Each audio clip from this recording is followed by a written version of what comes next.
Then we start looking at the health impacts. And there are many science studies that show the health impact of styrofoam on our food, especially hot food, microwaving or just hot Chinese food in styrofoam. You see it melt.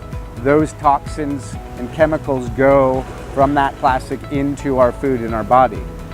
And when heat hits plastic, it causes some of the plasticizers and the chemicals to potentially come off in the food.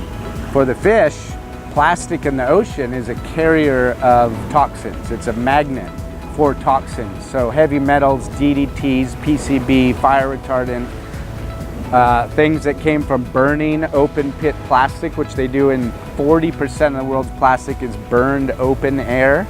That will go into the sky, it will rain into the water. That adheres to plastic pieces because they like the plastic and the petroleum, not the water. So when those little pieces of plastic then get ingested by a fish by accident, that goes in the stomach and the fatty tissue of that fish pulls it off. The plastic will go through the fish, won't maybe harm them, but the tissue is now impacted by that toxin, so the plastic carried it.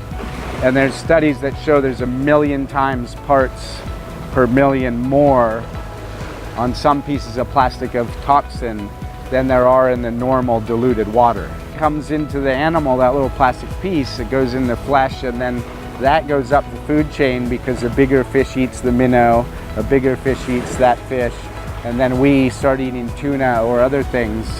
Then it's definitely in our cycle. The question is when and how fast we get impacted by it. It's a bit like air pollution.